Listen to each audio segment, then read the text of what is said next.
வணக்கம் மகளே, welcome to the adventure show. இன்னைக்கு ஷோ நம்ம பார்க்க போறது இந்த லேண்ட் ஆஃப் செயின்ட்ஸ் அண்ட் சின்னர்ஸ் அப்படின்ற ஒரு இங்கிலீஷ் மூவியோட ரிவ்யூ.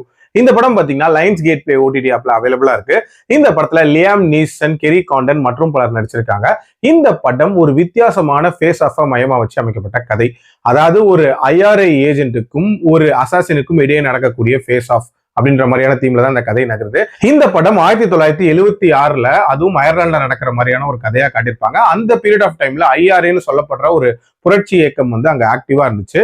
அதுல ஒன் ஆஃப் த மெம்பர் தான் வந்து நம்ம படத்தோட ஹீரோயினான கெரி காண்டன்.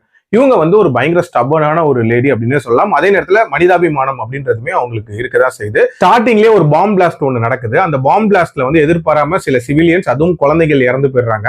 அதுக்கப்புறம் மட்டும் இந்த ஐஆர்ஏ கிட்டத்தட்ட ஒரு டெரரிஸ்ட் ஏஜென்சி மாதிரி கருதப்பட்டு இன்ஃபேக்ட் ஒரு விதமான லோ லைஃப் அவங்க வாழ்றாங்க அப்படின்னு சொல்லலாம். அப்படியே பேரலா நம்ம லியாம் நீசனோட கதையை காட்டுவாங்க. இவரை பொறுத்த வரைக்கும் ஒரு எக்ஸ் மிலிட்டரியா இருந்திருப்பாரு. பிரசன்ட்ல இவர் ஒரு அசாசினா கான்ட்ராக்ட் கில்லிங் மாதிரி பண்ணிட்டு இருப்பாரு. ஆனா வெளி உலகத்தை பொறுத்த வரைக்கும் ஒரு புக் செல்லர் அப்படின்ற ஐடென்டிட்டியில வாழ்ந்துட்டு இருப்பாரு.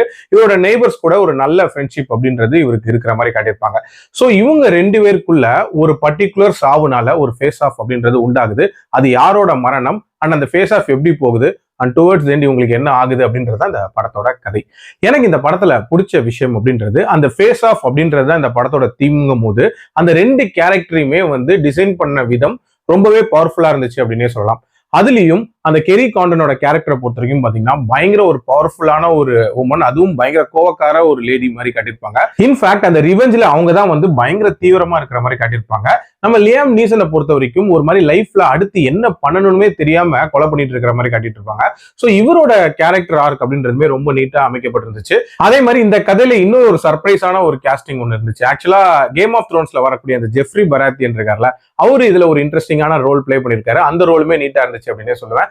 ஆல்சோ இந்த கதை வந்து 1976 நடக்கிற மாதிரியான கதை. ஸோ பீரியாடிக் ஃபிலிம் அப்படின்றதுக்கு ஏற்ற மாதிரி அந்த செட்டப்பும் நீட்டா இருந்துச்சு. அண்ட் ஆல்சோ இந்த கதை பார்த்தீங்கன்னா அயர்லாந்துல நடக்கிற மாதிரி காட்டியிருப்பாங்க. One of the best locations அப்படின்னே சொல்லலாம். அதை ரொம்ப நீட்டா கேப்சர் பண்ணியிருப்பாங்க. அண்ட் ஒரு டிஃப்ரெண்டான ஒரு ஃபீல் இந்த படம் பார்க்கும்போது இருந்துச்சு அப்படின்னே சொல்லலாம். அதே மாதிரி இந்த படத்தோட ஸ்டார்டிங்ல வரக்கூடிய அந்த பாம் பிளாஸ்ட் சீன், அதை காட்சிப்படுத்தின விதம் அப்படின்றதுமே நீட்டா இருந்துச்சு.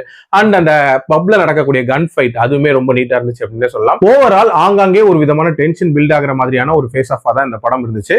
பிரச்சனை அப்படின்னு பாத்தீங்கன்னா கண்டிப்பா இந்த படத்தோட பேஸ் அப்படின்னே சொல்லுவேன். நிறைய இடங்கள்ல ஒரு விதமான லேக் அப்படின்றத உங்களால உணர முடியும். இன்னும் கொஞ்சம் பேஸ் அப் பண்ணியிருந்திருக்கலாம். ஆல்சோ இந்த ஃபேஸ் ஆஃபோட முடிவு அப்படின்றது இருக்குல்ல, அந்த அளவுக்கு கன்வின்சிங்கா இல்லாத மாதிரியான ஒரு ஃபீல் அப்படின்றது இருந்துச்சு. ஸோ இன்னுமே பெட்டரா பண்ணியிருந்திருக்கலாம். பட் ஸ்டில் இந்த படம் ஒரு குட் வாட்ச் அப்படின்னு தான் சொல்லுவேன். எனக்கு நல்லாவே ஒர்க் அவுட் ஆயிருந்துச்சு. என்னோட ரேட்டிங் இந்த படத்துக்கு 3.25 out of 5. அடல்ட் கண்டென்ட்லாம் பெருசா இல்ல, தாராளமா பார்க்கலாம். மீண்டும் அடுத்த விமர்சனத்தில் சந்திக்கிறேன். நன்றி, வணக்கம்.